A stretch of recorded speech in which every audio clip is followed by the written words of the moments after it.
창세기 20장 1절로 7절 말씀, 구약성경 25면에 있는 말씀이 되겠습니다. 우리 창세기 20장 1절로 7절 말씀 한 절씩 교독하신 후에 마지막 7절 말씀 우리 한 목소리 합독하도록 하겠습니다. 제가 먼저 1절 말씀 읽겠습니다. 아브라함이 거기서 네게브 땅으로 옮겨가 가데스와 술 사이 그랄에 거류하며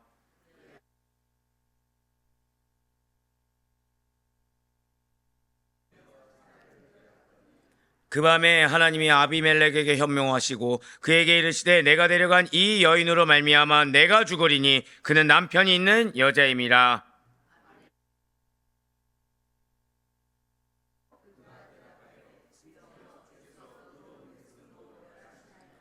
그가 나에게 이는 내 누이라고 하지 아니하였나이까. 그 여인도 그는 내 오랍이라 하였사오니 나는 온전한 마음과 깨끗한 손으로 이렇게 하였나이다.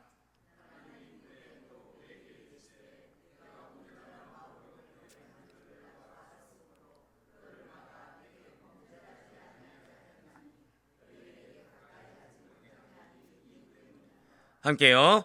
이제 그 사람의 아내를 돌려보내라. 그는 선지자라. 그가 너를 위하여 기도하리니 내가 살려니와 내가 돌려보내지 아니하면 너와 내게 속한 자가 다 반드시 죽을 줄 알지니라. 아멘. 할렐루야. 네, 오늘 변함없이 살아있는 주님의 말씀의 은혜를 사모함으로 말미암아 이렇게 우리가 어떠한 경과 어떠한 상황이 있어도 반드시 절대 고백하실게요. 나는 하나님만 신뢰합니다. 네, 우리가 하나님을 내가 정말 신뢰합니다. 하나님 외에는 내가 의지할 곳이 없습니다. 바로 여호와를 앙망합니다 라는 그 믿음의 확신으로 이렇게 새벽 기도회를 함께하고 계시는 모든 성도님들을 주님의 환영하고 축복합니다. 이 새벽에 지금 우리는 계속해서 창세기를 통해서 은혜 받는 귀한 시간을 가지고 있어요. 자, 지난주까지 굉장히 창세기 전반부에 있어서 중요한 두 개의 장을 우리가 살펴보았습니다. 바로 18장과 19장인데 무엇을 기억하고 말씀드렸습니까? 구원과 심판의 극명한 대비라고 말씀을 드렸어요. 구원은 무엇이었나요? 바로 땅과 후손의 언약의 계승자가 된 이삭의 탄생의 예언, 즉 여러분들에게 믿음의 계보를 있게 하십니다. 이것이 구원의 소식이에요.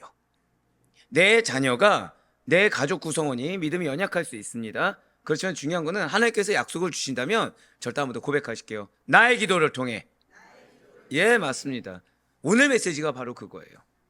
한 사람의 기도가 얼마나 중요한지를 또다시 하나님은 말씀해 주고 계시다는 거죠. 그러면서 아브라함의 새로운 정체성을 또 말씀해 주고 계시다는 것입니다. 네, 그렇습니다. 18장과 19장에 바로 이 이삭의 탄생 예언과 더불어서 소돔과 고모라의 멸망 사건을 담으면서 하나님께서는 당신의 구원과 심판의 극명한 대비를 보여주셨습니다. 그리고 이제 오늘부터 시작되는 창세기 20장 1절부터 7절까지는 아브라함이 그랄에 거주하면서 또다시 자신의 아내 사라를 누이라고 속인 내용이 담겨 있다라는 거예요. 자, 이전에 무엇을 경험했습니까? 하나님의 놀라운 역사를 경험했죠. 말씀대로 성취함을 경험했습니다. 근데 한 번 더 고백하실게요. 그럼에도 현실과 타협하였다. 네, 맞습니다. 그럼에도 불구하고 현실과 타협한다는 거예요. 근데 놀라운 거는 하나님께서는 연약한 우리임에도 불구하고 당신의 작정하심, 당신의 계획은 변치 않으신다라는 거죠. 바로 오늘 말씀입니다. 먼저 창세기 20장 1절과 2절 말씀 한번 먼저 보도록 하실게요. 아브라함이 거기서 네게브 땅으로 옮겨가 가데스와 술 사이 그랄에 거류하며 그의 아내 사라를 자기 누이라 하였으므로 그랄 왕 아비멜렉이 사람을 보내어 사라를 데려갔더니 아멘. 자, 여러분들 잘 아시다시피 지금 아브라함이 아내 사라를 누이라고 속인 것이 오늘 본문에서 처음 등장했습니까? 또 등장한 것입니까? 맞아요. 또 등장했어요. 몇 장이었죠? 창세기 12장에서 기근을 피해서 애굽으로 도망갔을 때 역시 사라를 누이라고 속였다는 것입니다. 분명 창세기 12장에서와 오늘 본문에서 이 아브라함이 속인 내용은 동일합니다. 같아요. 하지만 아브라함의 상황이 달라졌습니다. 영적 성숙도에 있어서도 그 차원이 아예 달랐다라는 것이죠. 그의 정체성도 아브람에서 아브라함이 되었습니다. 아브라함은 하나님께 받은 소명을 가지고 이제 막 가나안으로 이주했던 초기에 기근으로 인해서 애굽으로의 이주 시에 발생한 절대 고백하실게요. 실수라는 것이죠. 네, 연약했기 때문에 그럴 수가 있다라는 거예요. 이때 그의 나이는 75세 때의 일이었습니다. 하지만 오늘 본문은요. 자, 절단 그의 고백하실게요. 소명을 받았다. 이게 차이가 있다는 거예요. 과거의 동일한 실수가 오늘날 우리가 벌어져서는 안 됩니다. 죄송하지만. 이유는 다른 것이 아니라는 거죠. 내가 여전히 과거의 상황과 지금의 상황이 동일할 수가 없는 게 이 차이에는 지금 아브라함과 아브라함의 이 차이에는 한 가지가 존재한다는 것입니다. 그것이 무엇이라고요? 한 번 더 고백하실게요. 소명. 자, 그럼 지금 한번 여쭤볼게요. 아브라함은 자신의 소명에 대해서 제대로 지금 인지를 하고 있습니까? 못하고 있습니까? 자, 여러분들 어떻게 생각 드시나요? 아브라함은 지금 너가 열방의 아버지가 될 거야. 민족의 아버지가 될 거라고 얘기한 거에 대해서 지금 인지가 돼 있나요? 안 돼 있나요? 성경에 인지가 돼 있다는 기록이 있습니까? 없습니까? 계속 뭐만 보이죠? 실수만 보이고 있어요. 근데 지금 중요한 거는 지금 아브라함 그럼 준비가 돼 있습니까? 안 돼 있습니까? 여전히 안 돼 있기 때문에 과거의 실수를 또 답습하고 있다는 것이죠. 사랑하는 성도 여러분들, 내가 마음의 준비나 상황의 준비가 안 돼 있을 수 있습니다. 하지만 한 가지는 놓치지 말아야 된다는 거예요. 저 고백하실까요? 소명은 무겁습니다. 그걸 알아야 된다는 거예요. 주신 소명의 무게감에 대해서는 알고 있어야 된다는 거죠. 근데 이건 일견 당연합니다. 소명을 누가 주셨죠? 자, 여러분들의 소명은 무엇입니까? 우리가 감사한 거는 공통적인 게 있죠. 한번 우리 크게 고백하실게요. 나에게는 기업이 있습니다. 예, 그게 소명이에요. 지금 여러분들에게. 그 기업을 이루기 위해서 연단받을 수 있는 겁니다. 그 기업을 이루기 위해서 내가 이해 못한 상황 가운데 하나님의 말씀에 순종할 수가 있는 거예요. 그 기업이 사람마다 다 다를 수는 있겠죠. 중요한 건 누구의 기업입니까? 하나님의 기업이라는 거예요. 하나님이 나를 통해 당신의 기업을 이루시겠다라는 것이죠. 예, 맞습니다. 지금 차원이 달라져요. 아브라함은 하나님께 지금 소명을 받아서요. 사명자로 산지 벌써 24년이 지났습니다. 처음에는 소명을 받았는데 그 소명의 무게감을 모르고 실수할 수 있다는 거예요. 하지만 이제는 아예 정체성을 바꿔주셨죠. 하나님이. 아예 정체성을 바꿔주시면서 이 소명의 무게감에 대해서 무엇에 소명이 있는 것인지 명확하게 알려주셨다는 것입니다. 여러분들 아시다시피 하나님께서 언약의 말씀을 주실 때 점점 디테일하게 알려주십니까? 아니면 처음 받은 그 말씀 그대로 모호하게 알려주셨습니까? 디테일하게 알려주셨죠. 뭐까지 알려주셨죠? 이름까지 알려줄 정도로. 즉 아브라함은 지금 나의 소명이 무엇인지 모를 수가 없다는 거예요. 누가 나를 부르셨고 나를 무엇을 위해 부르셨는지 모를 수가 없다는 거죠. 그래서 지금 신앙의 성숙도도 남달라진 99세의 일이라는 것이죠. 지금 분명 아브라함은 그동안 24년간 그래도 믿음을 지켰습니까? 안 지켰습니까? 믿음을 지켰어요. 나름 최대한 순종을 했죠. 왜 우리 잘 알고 있지 않습니까? 상황이 해결되지 않았는데도 너 가 하면 갔습니까? 안 갔습니까? 갔어요. 자, 나와 상관없는 소돔과 고모라에서 간구했습니까? 안 했습니까? 했습니다. 자, 자기를 부인해서 내 마음에 어려움을 준 조카 롯에 대해서 간구합니까? 안 합니까? 했어요. 자, 믿음 있나요? 없나요? 믿음이 있다고 할 수 있겠죠. 예, 맞아요. 믿음을 지키며 살았다는 거예요. 그런데 대체 왜 이전에 지은 죄와 실수를 또다시 반복을 하고 있는 것입니까? 아브라함의 반복된 실수는요, 변명의 여지가 없습니다. 그는 이삭의 출생에 대한 예언까지 최종적으로 받은 상태라는 거예요. 그러니까 명확하게 내 소명이 무엇인지를 아는 상황이라는 거죠. 그러니 오늘 본문에서 24년 전에 했던 실수를 또다시 반복했다는 것이 무엇을 이야기하고 있는 것입니까? 절대 고백하실게요. 아브라함의 신앙이 해이해졌다. 그거를 지금 알게 하고 있다는 거예요. 산성도 여러분들, 오늘부로 여러분들 반드시 기억하셔야 됩니다. 자, 여러분들이 동일한 실수를 하실 때가 있어요. 아, 저만 있습니까 혹시? 자, 이때는 어떤 때냐면 누구 때문에 내가 지금 실수했다가 전혀 아닙니다. 어떤 상황 때문에 실수했다가 아닙니다. 그냥 답은 하나예요. 정확하게. 무엇이라고요? 절대 한번 고백하실게요. 나의 믿음이 해이해졌다. 그거예요. 그냥 그거예요. 나의 믿음이 해이해졌다고 하나님 보여주신 겁니다. 무엇으로요? 절대 한번 더 고백하실까요? 동일한 실수 죄송하지만 말씀 정답이죠. 근데 말씀이 내가 지금 죄 짓고 실수한 순간 말씀 들어옵니까 안 들어옵니까? 전혀 안 들어옵니다. 전혀 안 들어와요. 무엇만 남아있죠? 그 실수와 죄로 인한 어려움만 남아있습니다. 근데 그때 하나님 지금 뭐라고 말씀하신 거예요? 너의 믿음이 해이해졌어. 지금 아브라함이 그런 상태라는 거예요. 분명 아브라함은 믿음의 아버지, 열방의 아버지고만 모든 인간에게 발견되는 그 한계를 자신이 그대로 노출해버렸다는 거죠. 자, 제가 방금 뭐라 말씀드렸어요? 아브라함은 어떤 아버지라고요? 믿음의 아버지입니다. 믿음의 아버지는 구별돼야 돼요. 달라야 됩니다. 자, 여러분들을 하나님께서 선택하셨습니다. 믿으십니까? 감사해요. 저는 여기다 뭐라 썼냐면 아멘이 거의 안 나올 것이다 라고 썼는데 정말 감사합니다. 지금 여러분들 이 무게감을 알고 계시죠? 하나님이 여러분들 선택하셨어요. 여러분들 선택하셨다는 건 무엇이냐? 한번 고백하실게요. 달라야 합니다. 달라야 한다는 거예요. 달라야 한다는 것입니다. 아브라함은 달라야 됐어요. 즉 모든 인간에게 발견되는 한계가 그대로 나와서는 안 돼요. 아무렇지 않게 나와서도 안 됩니다. 분명 아브라함은 위대한 믿음의 아버지로서의 성품을 보여주었어요. 그래서 많은 믿음의 후손들에게 좋은 또 본이 되었던 것도 맞습니다. 그렇지만 그것을 그 충만함을 유지하지 못했다는 거죠. 자, 제가 방금 뭐라 말씀드렸어요? 충만함을 유지하지 못했다. 어제 우리 양육 때 들으셨죠? 즉 하나님께 부르심을 받아 소명이 있는 자는 필연적으로 알아야 될 것이 뜨겁냐 안 뜨겁냐 문제보다 뜨거움을 유지시켜야 됩니다. 이거를 방해하는 것은 누구 때문이 아니라 무엇이라고요? 한 번 더 고백하실까요? 나의 믿음이 해이해졌습니다. 그냥 그거라는 거예요. 맞아요. 지금 아브라함은 분명히 많은 선한 본이 되었습니다.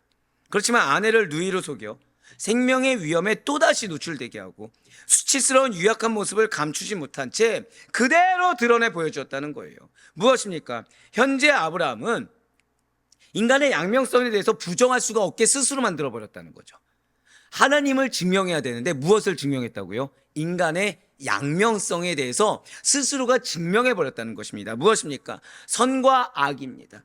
진실과 거짓입니다. 용기와 비겁함이라는 인간의 양면적인 모습에서 아브라함은 벗어나지 못했다는 거예요. 담대하지 않으면 비겁해질 수밖에 없는 거, 진실을 붙잡지 않으면 거짓이 나올 수밖에 없는 거, 선을 붙잡지 않으면 악이 나올 수밖에 없는 인간의 양면적인 모습에서 구별되어져야 되는데 아브라함은 그 연약함에 그대로 스스로가 노출되고 그것을 다른 이에게 증명해버렸다는 것입니다. 그런데 더 안타까운 사실이 있다는 거예요. 이러한 아브라함의 동일한 실수가 그에게서 끝나지 않더라는 거죠. 성도 여러분들, 여러분들이 이렇게 같이 예배드리고 양육을 받으면서 한번 여쭤보겠습니다. 나를 연단하는 하나님의 손길을 느낀다. 있으십니까? 나를 깨트리는 하나님의 손길 느끼십니까? 아멘 나오셔야 돼요. 이거 할렐루야입니다. 자, 왜죠? 자, 저를 고백하실게요. 더 이상 이어지지 않게 하기 위해. 그거예요. 이게 무슨 뜻이냐면 지금 아브라함의 이 실수, 아브라함의 잘못이 아브라함에 대해서 끝나지가 않더라는 거죠. 약 40년 뒤에 아브라함의 아들 이삭에게도 동일하게 나타나더라는 거예요. 그래서 하나님이 그런 일을, 자, 여러분들의 기업 중에 뭐가 있었죠? 믿음의 계보가 있지 않았습니까? 그 믿음의 계보를 있는데 나의 연약함이 그대로 자녀에게, 나의 연약함이 나에게 붙여준 또 다른 양에게 흘러간다고 생각해 보세요. 이거 누구 책임입니까? 감사해요. 내 책임이라는 거예요. 자유로울 수가 없습니다. 근데 하나님은 그걸 끊어놓으시는 거예요. 우리가 금요철 때 기도하죠. 자녀의 때가 작년의 때보다도 더 흥하게 되는 거, 자녀가 부모인 우리보다 믿음의 성장과 성숙이 더 이루어지는 거. 그래서 지금 우리를 연단하시는 거예요. 나를 향한 하나님의 연단, 당연히 마음이 좋습니까 안 좋습니까? 안 좋죠. 어렵습니다. 받아들이기 힘듭니다. 그런데 누가 주신 겁니까? 그거를 하나님이 주셨다는 것부터 시작을 해야 돼요. 왜 주셨다고요? 악한 것은 흘러가지 않게 하기 위해서, 잘못은 흘러가지 않게 하기 위해서 지금 나의 때에서, 지금 끊는 하나님의 작업이라는 사실을 믿으며 나아갈 수 있는 우리 모두가 되길 간절히 소망합니다. 예, 맞습니다. 약 40년 뒤에 안타깝게도 아브라함의 아들 이삭에게 나타난다는 거예요. 장소도 그랄에서 일어난다는 거죠. 그랄이 어디죠? 바로 오늘 말씀의 배경이 되는 것입니다. 이삭이 어디에서 동일한 실수를 했다고요? 동일한 장소 그랄에서 했다는 거예요. 바로 창세기 26장 9절과 10절의 말씀입니다. 이에 아비멜렉이 이삭을 불러 이르되 그가 분명히 내 아내거늘 어찌 내 누이라 하였느냐. 이삭이 그에게 대답하되 내 생각에 그로 말미암아 내가 죽게 될까 두려워하였음이로라. 아비멜렉이 이르되 내가 어찌 우리에게 이렇게 행하였느냐. 백성 중 하나가 내 아내와 동침할 뻔하였도다. 내가 죄를 우리에게 입혔으리라. 아멘. 사랑하는 성도님들, 우리가 반드시 잊지 말아야 될 것이 있어요. 무엇이냐면 사탄은 우리가 저지른 실수, 잘못에 대해서 그럴 수도 있어 라고 여기며 그냥 넘어가게 합니다. 스스로의 생각, 스스로의 행동에 대해서 정당성을 부여하고 스스로가 관대하게 여기게 한다는 거예요. 나의 생각과 행동은 내가 판단합니까? 하나님 판단합니까? 하나님 판단하는데 내가 나의 생각과 행동에 정당성과 관대성을 부여해버린다는 거죠. 절대 그에 대해서 다시 한 번 더 고씹어보거나 되새겨서 돌이키는 단계까지 가지 않게 한다는 거예요. 그리하여 동일한 실수를, 동일한 잘못을 반복하도록 유도한다는 거죠. 그런데 더 안타까운 것은 그 정도에서 멈추지를 않는다는 것입니다. 우리들의 돌이키지 않는 잘못이나 실수는 결코 나 혼자로 끝나지가 않는다는 거예요. 필연적으로 가까이 있는 자들에게 반드시 영향을 미치게 된다는 거죠. 멀리는 우리의 후대까지도 영향을 끼칠 수도 있다라는 영적 경각심을 가질 수 있는 우리가 되길 간절히 소망합니다. 그래서 우리가 매사에 조심하는 거예요. 그래서 우리가 늘 깨어 있어야 된다는 거죠. 그냥 단순히 내가 하나님의 기쁨이 되기 위해서 이 정도가 아니라 절대 고백하실까요? 나의 소명은 정말 중요합니다. 이걸 잊지 마셔야 된다는 거예요. 그래서 깨어 있어야 된다는 거예요. 왜죠? 나의 소명에는 필연적으로 누가 있습니까? 영혼이라는 것들이 있거든요. 그것이 자녀가 되었든 동역자가 되었든 또 믿음의 후대가 되었든 영혼의 무게라는 것이 있기 때문인 것입니다.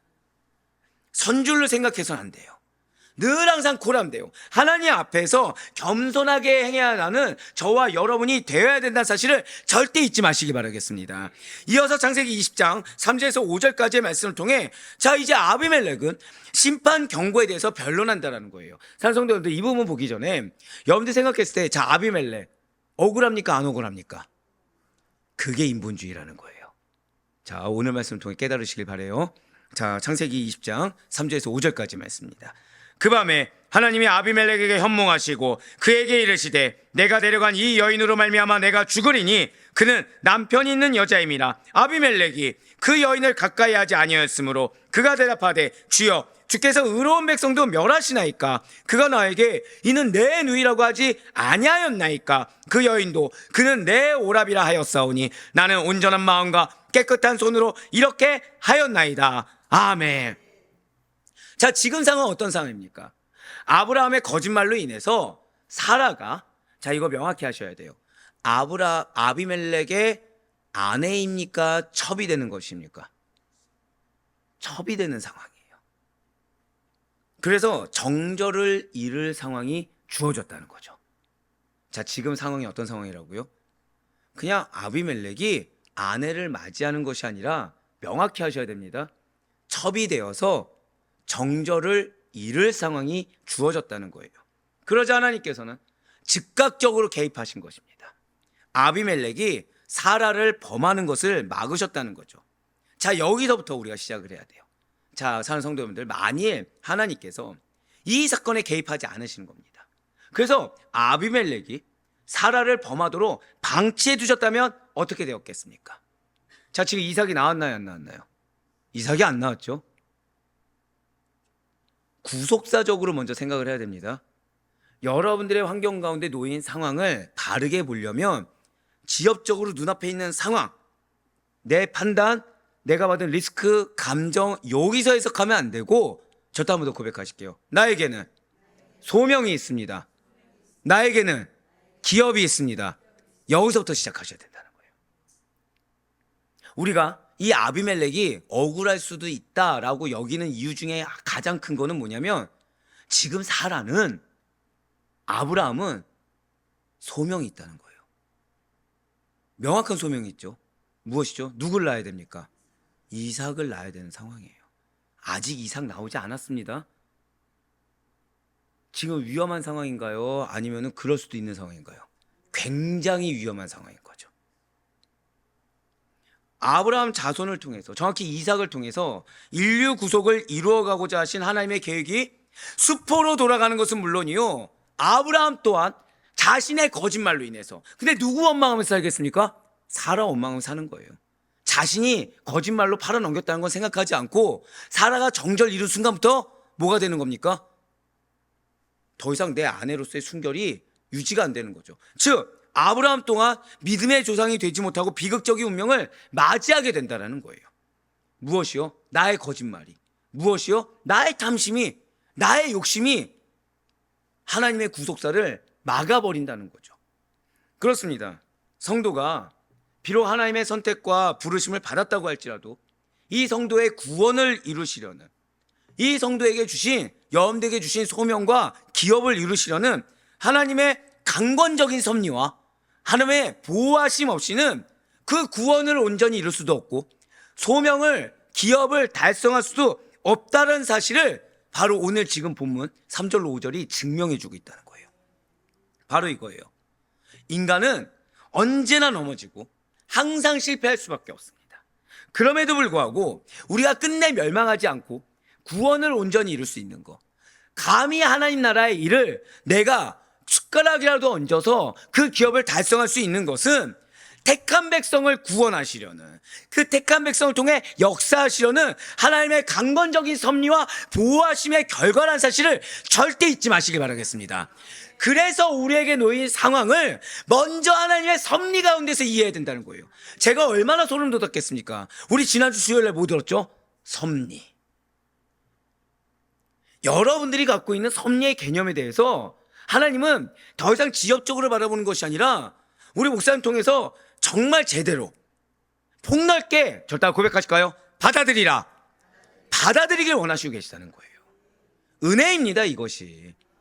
지금 내 상황이 해결돼야 은혜가 되는 것이 아니라 하나님 깨닫게 하시는 거, 하나님 알게 하시는 거, 그래서 하나님이 돌이키게 하시는 거, 할렐루야. 그게 은혜라는 것이죠. 그렇기 때문에 우리는 우리의 구원에 대해서, 우리의 사역이나 삶에 대해서 내가 중심되거나 내 판단이 우선되거나 나의 것을 자랑하거나 하나님보다 앞서 나가는 교만이 틈타서는 안 된다는 거예요. 항상 언제 어느 때라도 늘 하나님 앞에, 늘 붙여준 영혼 앞에서 겸손한 삶. 누구 앞에 겸손한 삶이요? 하나님 앞에 겸손한 삶. 그 영혼 앞에 내가 희생을 자처할 수 있는 겸손한 삶을 살아야 하는 것이 성도이자 하나님께서 택한 자라는 사실을 절대 잊지 마시길 바랍니다. 그래서 베드로가 우리에게 이렇게 말을 하고 있는 거예요. 베드로전서 1장 5절의 말씀, 우리 다 같이 읽겠습니다. 시작. 너희는 말세에 나타내기로 예비하신 구원을 얻기 위하여 믿음으로 말미암아 하나님의 능력으로 보호하심을 받았느니라. 아멘. 여기에 배제되어 있는 속성이 딱 하나 있습니다. 저 다 고백하실까요? 인간.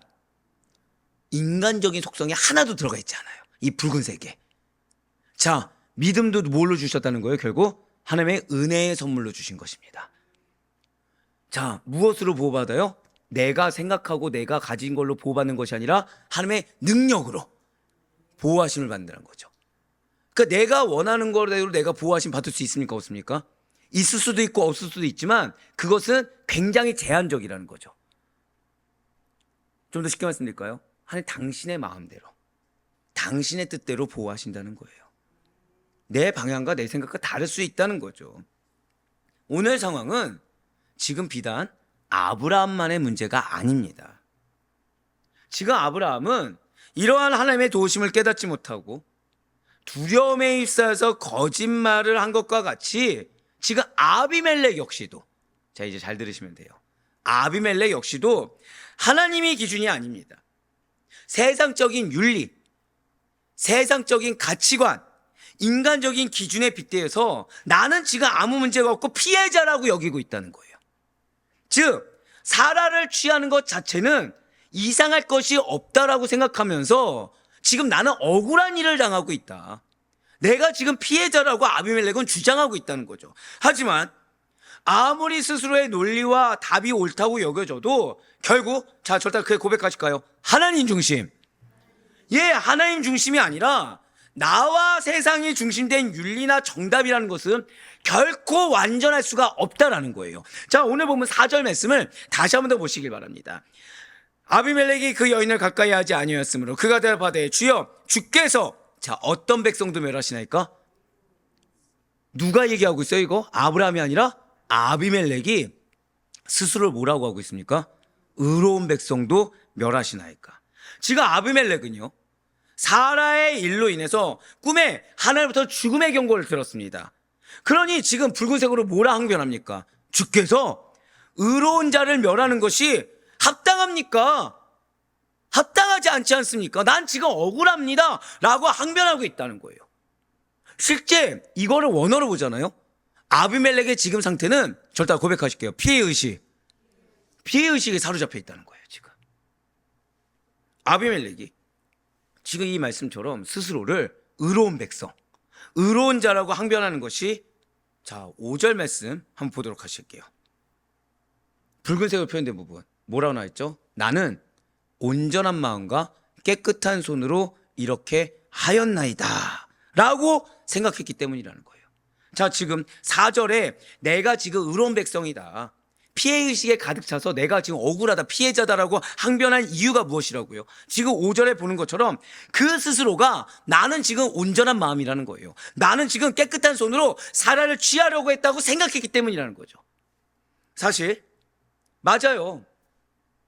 지금 아브라함은 일견 봤을 때 문제가 없습니다. 왜냐하면 고대 전제국가에서 왕이 결혼하지 않는 여자를 첩으로 취하는 거 문제가 될까요? 문제가 되지 않을까요?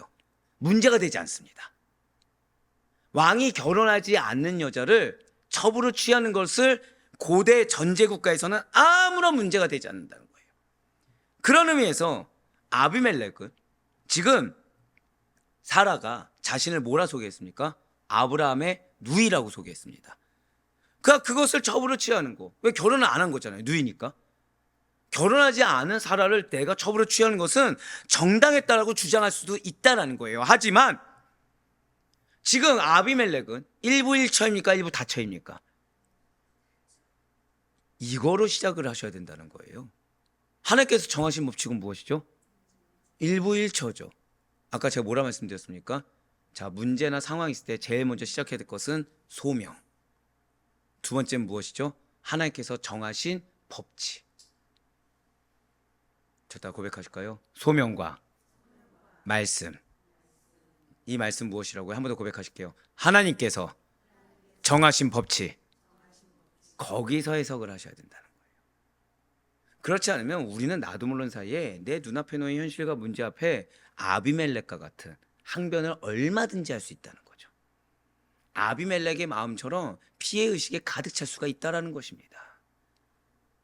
일부 다처가 당시 인간들의 윤리 기준이나 표준에는 합당하다고 할지라도 하나님께서는 무엇을 세우셨다고요? 일부 일처를 세우셨다. 이것이 중요하다는 거예요. 지금 아비멜렉의 입장에서 억울한 것보다 훨씬 더 근원적인 건 무엇이죠? 하나님께서는 처음부터 일부 일처를 세우셨다. 자, 아비멜렉이 왕이 된 기간이 깁니까? 하나님께서 창조하신 기간이 깁니까? 이미 끝난 거죠. 이미 끝난 거라는 거예요. 이렇게 일부 일처의 제도를 세우신 하나님의 기준에는 이 아비멜렉의 항변이라는 것은 합당하지 않은 변명에 불과하다라는 것입니다. 그렇습니다. 세상의 윤리, 세상의 정답은 우리 인간적인 입장에서 들었을 때는 일견 맞는 것처럼 들릴 수 있어요. 하지만 결코 완전하지가 않습니다. 이는 세상의 윤리가 각 지역마다 조금씩 다르거나 상반되는 경우가 있습니까? 없습니까? 있다라는 거죠. 그리고 고대 윤리 기준과 현대 윤리 기준이 같습니까? 다릅니까? 다르고 그 기준은 어떻죠? 점차 변해간다라는 점에서도 이미 입증이 되고 있다는 거예요. 그러니까 여러분들의 예를 들어서 가정에서도 가정에 가훈이라는 게 있습니까? 없습니까? 자, 있죠. 자, 솔직히 가온이 변하는 경우가 있나요, 없나요? 있다는 거예요. 가온이 변하는 경우가. 왜냐하면 그 상황 따라 달라질 수가 있거든요. 그럼 이 가온이라는 것은 이 가정 가운데 정답이 될 수 있습니까, 없습니까? 없다는 거예요. 우리에게 정답은 무엇이죠? 우리에게 윤리는 무엇이죠? 하나님의 말씀 외에는 없다는 겁니다. 하나님의 법칙 외에는 정답이 없다라는 거예요. 그렇습니다. 우리는 그렇기 때문에 세상 윤리를 최고의 선으로 맹신하거나 세상 윤리가 전한 선을 행함으로써 구원을 받고자 하는, 또는 인간적인 입장과 인간적인 기준에서 정답을 얻고자 하는 어리석은 생각을 아예 버려야 된다는 거예요. 아울러 세상 윤리와 하나님의 윤리가 부딪힐 때에는, 세상의 정답과 하나님의 정답이 부딪힐 때는 그 답과 윤리에 대해서 의심할 것이 아니라 모든 윤리의 절대 표준이 되시고 유일한 정답이 되시는 하나님의 윤리와 그분의 정답을 따라야만 한다는 사실을 잊지 마시길 바랍니다. 왜죠? 생명의 문제라는 거예요. 자, 제가 방금 뭐라 말씀드렸습니까? 생명의 문제라는 거죠. 소명을 이룰 수 있냐 없냐 이 문제라는 거예요. 이 문제는. 그러면서 이제 마지막으로 창세기 20장 6절과 7절 말씀 보시길 바래요. 하나님이 꿈에 또 그에게 이르시되 내가 온전한 마음으로 이렇게 한 줄을 나도 알았으므로 너를 막아 내게 범죄하지 아니하게 하였나니 여인에게 가까이 하지 못하게 함이 이 때문이니라. 이제 그 사람의 아내를 돌려보내라. 그는 선지자라. 그가 너를 위하여 기도하리니 내가 살려니와 내가 돌려보내지 아니하면 너와 내게 속한 자가 다 반드시 죽을 줄 알지니라. 아멘. 지금 하나님께서는 아비멜렉으로 하여금 사라를 범하지 못하도록 특별하게 개입하셨습니다. 자, 이것은 당신의 백성들을 보호하시고 한번 맺으신 당신의 언약, 특별히 약속의 씨에 대한 언약을 끝까지 신실하게 지켜나가기 위해서 개입하신다는 거예요. 자, 이 개입하심이 여러분들에게도 동일하게 있음을 반드시 믿으시길 바라요. 자, 근데 이 개입하심이 지금 아브라함의 입장에서는 부끄러움입니까? 기쁨입니까? 부끄러움이죠. 부끄러움이잖아요. 내 거짓말이 드러나 버렸잖아요. 아비멜렉의 입장에서는 어떻죠? 억울함이잖아요. 근데 궁극적으로 개입하셔서 하나님의 구속사를 막은 자라는 오명은 면할 수가 있었다는 거예요. 하나님의 약속을 방해한 자라는 오명은 벗을 수가 있었다는 거죠. 지금 하나님께서는 아비멜렉으로 하여금 사라를 그녀가 온 곳, 즉 아브라함에게로 다시 돌려보내라 라고 강하게 명령하셨습니다. 하나님께서는 아비멜렉으로 하여금 큰 범죄에 빠지지 않게 하시는 한편 사라를 다시 원래 있던 곳으로 돌려보내도록 명령함으로 말미암아 문제 해결을 유도해 주고 계시다는 거예요. 그러면서 하나님께서는, 자, 여기서 이제 중요한 게 하나가 나옵니다. 지금 아브라함을 누구라고 말을 하고 있습니까? 예, 저를 다 고백하실까요? 선지자. 지금 아브라함을 뭐라고 얘기하고 있어요? 자, 지금 아브라함 뭐죠? 거짓말쟁이죠? 맞잖아요, 거짓말쟁이. 반복된 실수를 또 했고 잘못을 또 했고, 근데 그 앞에 회개합니까? 변명합니까? 변명하는 자인데 지금 하나님께서 몰아칭해 주셨다고요? 선지자. 이게 감사해요. 이게 감사합니다. 우리 가운데 하나님의 기업을 이룰 수 있는 자 있습니까? 없습니까? 자, 여러분들 솔직히 나는 어제 예배부터 오늘 새벽까지 너무 순적한 상태였다 있으십니까? 아니다, 나는 솔직히 시험에 든 적이 있고 마음에 어려움이 있었던 적이 있다 있으십니까? 예, 지금 저 어떻죠? 예, 지금 발도 들을 수 있으면 발도 들겠네요 지금. 근데 하나님은 세우십니까 안 세우십니까? 이게 당연한 게 아니라 누가 앞에 부끄러워요 이러면 제가 하나님 앞에 부끄럽고 그럼에 감사함으로 설 수 있는 거죠. 그러니까 쏟아낼 수 있는 거예요. 그래서 자격이 있어 세운 게 아니라 나는 설 자격이 없는데 세워주신다는 거죠. 우리 역시 마찬가지라는 겁니다. 내가 은혜 받을 만한 자격이 있어서 은혜 받고 하나님의 역사를 경험할 만한 자격이 있어서 경험하는 게 아니라 이 거짓말쟁이 아브라함을 선지자로 불러주신 하나님의 사랑, 하나님의 뜻하심, 하나님의 작정하심이, 저도 한번 고백하실게요. 나에게도 동일하게 임합니다. 바로 그거라는 거예요. 동일하게 임하고 있다라는 거예요. 예, 맞습니다. 이렇게 하나님께서 아브라함을 선지자라고 일부러 밝혀주셨어요. 그 이유가 있다는 거죠. 왜냐하면 이게 정말 큰 은혜예요, 여러분. 아브라함을 바라보는, 절대 고백하실게요, 상대방의 인식을 바꾸시기 위해 바로 그거예요. 자, 여러분들을 하나님께서 세우십니다. 왜 세우신다고요? 우리가 잘해서가 아니라 상대방의 인식을 바꾸시게 하기 위해서. 나를 바라보는, 예를 들면 직원들이 있을 거 아니에요? 직원들이 인식이 바뀐다. 나를 바라보는 가족이 인식이 바뀐다고 생각해 보시길 바래요. 누가 바꿔주신다고요? 하나님께서. 예, 맞아요. 지금 아비멜렉의 인식을 바꿔주기 위해서 아브라함은 감히 선지자로 칭할 만한 어떠한 능력도 없고 어떠한 흔적도 없는데 하나님께서 불러주셨다는 거예요. 지금 아비멜렉은 아브라함을 뭐라고 여기고 있습니까? 여전히 힘 있는 족장으로만 여기고 있다는 거예요.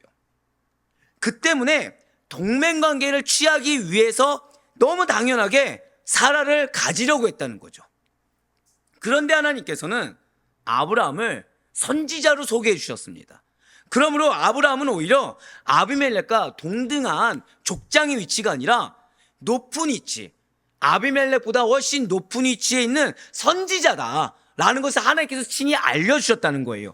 이처럼 하나님께서는 아브라함을 선지자라고 지칭하심으로 말미암아 이처럼 하나님께서는 여러분과 저를 택함 받았다, 영적 대표다라고 불러주심으로 말미암아 그의 사명이 하나님의 계시를 받아 사람들에게 전달하는 것임을, 우리의 사명이 우리의 삶을 하나님 앞에 증거를 해주는, 하나님의 놀라운 역사심을 증거하는 도구가 됨을 명확히 밝혀주셨다는 거예요. 할렐루야. 그렇습니다. 우리가 마찬가지라는 거예요. 각기 일터처소에서 나에게 주어진 일을 하면서 살아가는 것이 분명 맞습니다. 하지만 우리 역시 하나님의 말씀을, 그분의 뜻하심을 이 세상 사람들에게 엄중히 선포하는 선지자로서의 사명이 있음을 반드시 잊지 말아야 된다는 거예요. 그 가운데 7절 말씀 다시 한번 더 보시길 바라요. 지금 붉은색으로 표현된 부분을 보시면 그가 너를 위하여 기도하려니 내가 살려니와가 나와 있어요. 자, 이 그가 누구입니까? 아브라함이에요. 아브라함이 단순히 그냥 기도하는 것이 아니라 이 아브라함의 기도가 하나님과 아비멜렉 사이에, 한번 고백하실게요, 관계 회복. 관계 회복을 위해 중간 역할을 지금 아브라함의 기도가 맡고 있다는 것을, 지금 그러니까 막다가 아니고 맡아주고 있다는 것을 알게 해준다는 거죠. 아브라함의 기도가 아비멜렉을 살게 할 수 있다는 것입니다. 진실로 아브라함과 사라 일로 인해서 아비멜렉의 집에 태가 닥친 재앙이 임한 것이 풀릴 수 있는 유일한 해결책은 다른 것이 아니라 아브라함의 기도라는 것입니다. 어쩜 여러분들 눈에 어떤 누군가의 문제가 보일 수 있어요. 근데 그 문제를 누구에게 보이게 하셨어요? 나에게 보이게 하셨죠. 왜죠? 절대 고백하실게요. 나의 기도가 해결책이 된다. 바로 그걸 지금 말씀해 주고 있다는 거예요. 우린 누군가 문제 보면 이 사람 왜 저래, 이 환경 왜 저래, 이 가정 왜 이래, 이 교회 왜 이래, 이거를 얘기하기 급급한데 하나님 누구에게 보이게 하셨어요? 나에게 보이게 하셨죠. 왜요? 아브라함의 기도가 아비멜렉의 문제의 해결책이 되는 것처럼 우리의 기도가 보여준 영혼의 문제 해결, 공동체의 해결에 가장 큰 힘이 된다는 거예요. 진실 하나님께서는 이미 소돔성 사건 때 아브라함이 그들을 위해 간구했던 그 신실함을 인정하시고 아브라함으로 하여금 기도를 하게 하셨습니다. 그리고 지금 그와 동일한 기도를 할 것을 요청하셨다는 거예요. 그러므로 말미암아 아브라함에게 이 아비멜렉의 족속을 두려움의 대상이 아니라, 두렵기 때문에 사라를 누이라고 판 거죠. 긍휼의 대상으로 바라볼 수 있는, 자, 절대 그게 고백하실게요, 태도의 변화를 가지게 하셨어요. 즉 여러분들에게 지금 문제를 보게 하는 이유는 기도를 해줘라, 그러면서 우리의 무엇을 원하신다고요? 태도의 변화, 인식의 변화를 지금 원하시고 계시다는 거죠. 이로써 또 놀라운 거, 태도의 변화를 왜 갖게 하시냐? 아브라함 자신의 영적인 회복도 가져오게 하셨다라는 것입니다. 나는 이 문제가 되는 사람을 기도를 내가 해준다고 생각을 했어요. 근데 하나님은 두 가지를 다 한다는 거죠. 기도의 대상자의 문제의 해결, 더불어 절대 고백하실까요? 나의 영적 회복까지. 명하시고 계시다는 것입니다. 그렇습니다. 아브라함의 이러한 기도는 누가 생각나십니까? 이 세상 죄를 지고 가는 어린 양이신 그리스도의 중보 사역을 예표하여 보여주고 있다는 거예요. 놀랍지 않습니까? 지금 아브라함은 어떤 자라고요? 거짓말쟁이. 근데 하나님이 선지자라고 불러주시고 기도하라, 이 한마디에 아브라함은 어떤 자가 됐어요? 그리스도의 중보 사역을 예표하는 기도자가 되었습니다. 사랑하는 성도 여러분들, 오늘 본문은 아브라함이 그랄 왕 아비멜렉에게 두려움을 느끼고 그래서 그의 아내 사라를 누이러 속임으로 말미암아 사라가 아비멜렉의 첩이 될 뻔한 사건을 다루고 있습니다. 굉장히 이것을 엄중하게 우리에게 말을 해주고 있는 거예요. 그러니까 이 본문은 동일한 실수를 똑똑같이 저질렀다 이 정도가 아닙니다. 굉장한 영적 위기의 상황이었어요. 어떤 위기라고요? 이삭을 탄생하지 못하게 할 만한 굉장히 위험한 순간이었습니다. 그런데 이 위기의 상황이 놀랍게도 아까 마지막이 무엇이었죠? 예수 그리스도의 중보 사역을 예표하는 자로 탈바꿈할 수 있을 정도로 위기의 상황이 문제가 해결된 것뿐만 아니라 한 번 더 고백하실까요? 나의 위기의 상황이 영적인 회복으로. 예, 맞습니다. 바로 그걸 얘기하고 계시다는 거예요. 이것은 아브라함이 24년 전의 실수와 동일하다라는 사실을 우리가 바른 관점에서 잊지 말아야 된다는 거죠. 실수가 동일한 것입니까? 아니면 퇴보하고 해이해진 것입니까? 퇴보하고 해이해진 거라고 말씀을 드렸어요. 이미 시기가 흘렀고 받은 은혜가 다르며 이미 소명의 그 무게가 다른데 신앙이 해이해져서, 믿음이 해이해져서 문제가 발생했다는 것을 우리로 하여금 알게 했습니다. 그렇기 때문에 애굽에서 저질렀던 실수를 재현하고 있는 이 아브라함의 신앙의 해이함이 우리의 것이 되어서는 안 된다는 거예요. 나에게 놓인 이 모든 문제를 하나로 귀결시켜도 무방합니다. 내 마음의 실족함, 내 마음의 어려움이 무엇이라고요? 믿음이 해이해졌다. 내 믿음이 지금 성장은커녕 드스내져서 퇴보하고 있다. 혹시 공경에 빠져 계십니까? 문제가 있으십니까? 우리는 하나님 품 안에 있을 때 가장 안전하며 그분의 뜻하신 가운데 매여 있을 때 가장 인간다운 삶, 가장 성도다운 삶을 살 수가 있습니다. 그러니 언제나 하나님만을 가까이 하세요. 지금 아비멜렉도 문제가 있다는 걸 우리가 알았습니다. 이유는 왜냐하면 하나님의 기준에서 하나님의 뜻 가운데 판단하시고 그 가운데 그 뜻하심을 받아들이며 그 하나님을 의지하시길 바라요. 우리가 살아가는 것은 하나님의 정답, 하나님의 윤리 가운데 살아가는 것이지 세상과 인간의 정답과 인간의 윤리 가운데 사는 것이 아닙니다. 여호와를 앙망한다는 것, 이거는 성도의 기본 태도에 해당합니다. 우리의 참된 기업은 하늘에 있다는 것을 잊어서는 안 돼요. 우리의 삶은 하나님의 약속을 성취하는 삶이라는 것도 놓쳐서는 안 되는 것입니다. 그러한 우리의 약속은 이 땅에 있는 가나안이 아니라 영적 가나안, 바로 천국이라는 사실을 잊지 마시길 바라요. 그래, 바로 권합기는 천국 시민으로서 모든 기준과 정답이 세상 윤리와 세상 정답이 아니라 하나님의 말씀, 하나님의 법칙으로 삼아 오직 하나님만을 두려워하시고 사람을 앙망하며 사람의 세상 가운데 해결을 앙망하는 것이 아니라 여호와만을 앙망하는 우리 모든 성도님들의 삶이 될 수 있기를 주님의 이름으로 간절히 축원합니다.